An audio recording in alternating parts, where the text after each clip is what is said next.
There seems to be a major trial each week. Weekly, innocent people are released from jail after years of wrongful incarceration based upon a lie. Daily, the innocent are saved only because of a video. Moses is writing to the people of Israel here. He says that we should not circulate a false report. Do not join with the wicked to be an unrighteous, a false witness.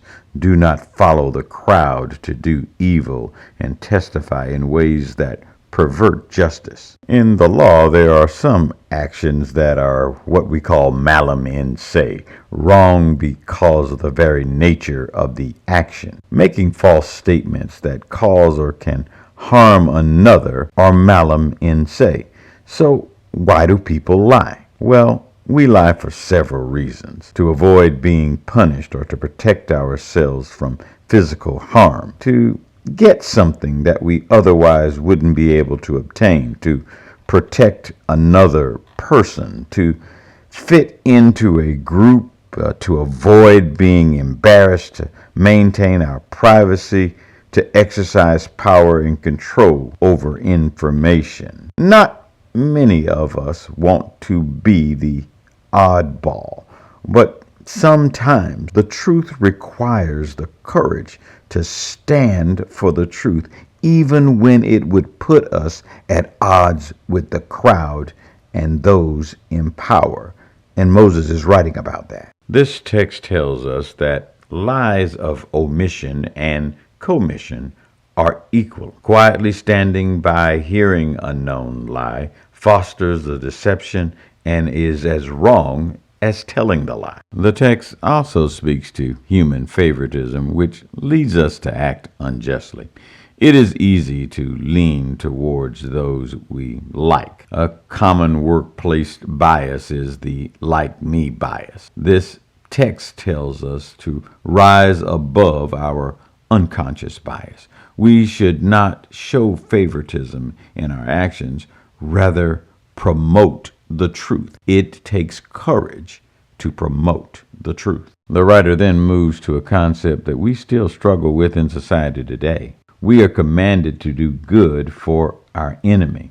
It shows that goodness and kindness in ancient Israel and for modern Christians is not only required for those people we like, but also for those people we don't otherwise like. Basically, Moses is telling us how we feel about someone does not justify our behavior towards them. Under ancient Jewish legal tradition, no single witness alone was competent to attest to an event. There had to be at least two witnesses. Moses is endeavoring here to lead his people to a more just and equitable society. Remember, they were coming from under a dictator, Pharaoh. Now Moses is seeking to build a nation that respects the fair administration of the law rather than advantaging the wealthy and the powerful. Everyone was to be equal before the law. And this is a pretty radical concept. For example, Moses knew that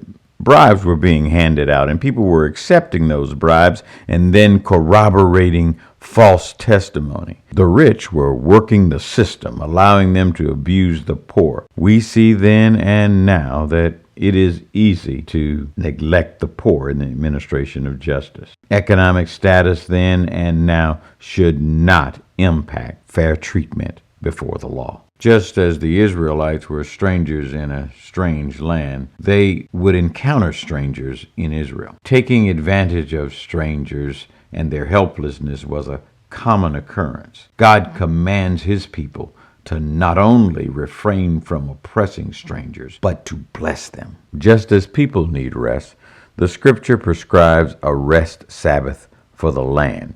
Israel was to work the fields, vineyards, and groves for 6 years, and in the 7th year, leave them fallow. Unfortunately, this law was disregarded.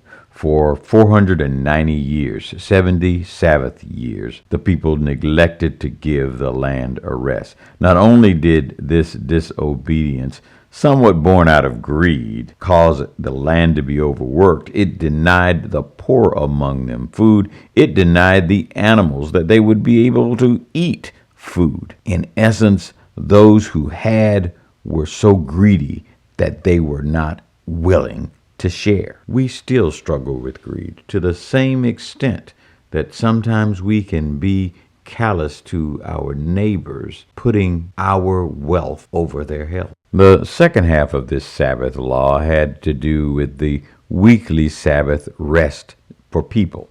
The Sabbath day was created to refresh our bodies. Our bodies need to rest not as a luxury, but as a necessity.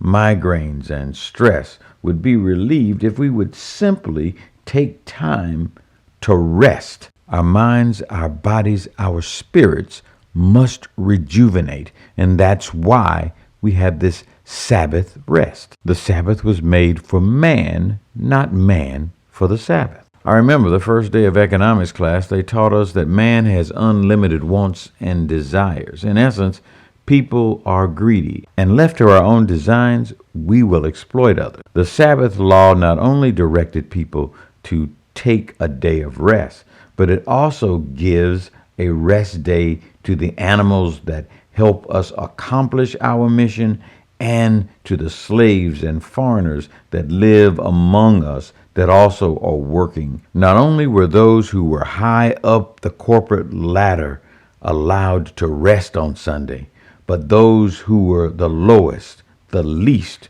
were also given rest. That's the lesson for this week. Have a great week. Bye.